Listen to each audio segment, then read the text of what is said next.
I found that nothing in life is worthwhile unless you take risks. Nothing. Nelson Mandela said, "There is no passion to be found playing small and settling for a life that's less than the one you're capable of living." Now, I'm sure in your experiences in school and applying to college and picking your major and deciding what you want to do with life, I'm sure people have told you to make sure you have something to fall back on. Make sure you got something to fall back on, honey. But I never understood that concept, having something to fall back on.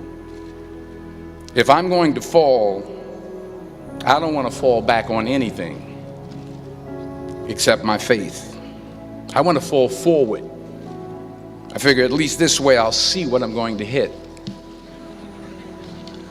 Fall forward. This is what I mean.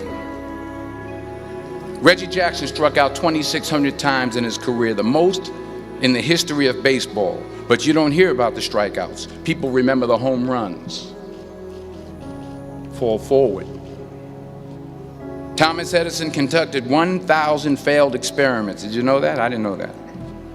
Because the 1,001st was the light bulb. Fall forward. Every failed experiment is one step closer to success. You've got to take risks, and I'm sure you've probably heard that before, but I want to talk to you about why that's so important. The point is, every graduate here today has the training and the talent to succeed. But do you have the guts to fail? If you don't fail, you're not even trying. I'll say it again. If you don't fail, you're not even trying. My wife told me this great expression. To get something you never had, you have to do something you never did. Les Brown's a motivational speaker. He made an analogy about this. He says, imagine you're on your deathbed, and standing around your deathbed are the ghosts representing your unfulfilled potential. The ghost of the ideas you never acted on. The ghost of the talents you didn't use. And they're standing around your bed, angry, disappointed, and upset.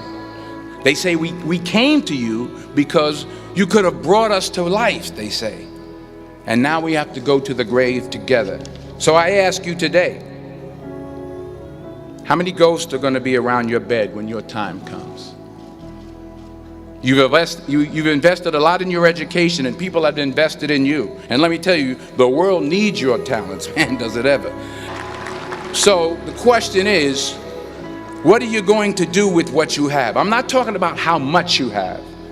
Some of you are business majors. Some of you are theologians, nurses, sociologists. Some of you have money. Some of you have patience. Some of you have kindness. Some of you have love. Some of you have the gift of long suffering. Whatever it is, whatever your gift is, what are you going to do with what you have?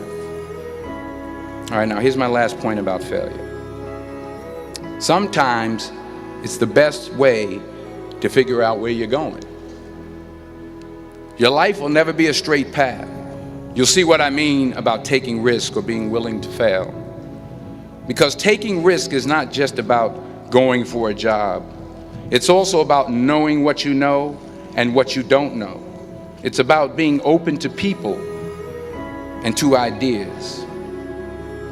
In the course of the film, the character I play begins to take small steps, small risks. He very, very, very slowly begins to overcome his fears.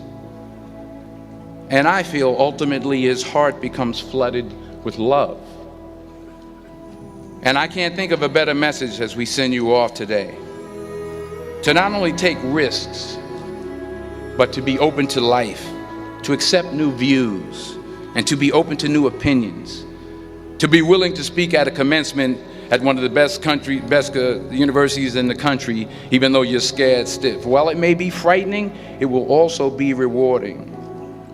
Because the chances you take, the people you meet, the people you love, the faith that you have, that's what's going to define you. When you leave the friendly confines of Philly, never be discouraged, never hold back, give everything you got. And when you fall throughout life, and maybe even tonight after a few minutes, remember this: fall forward.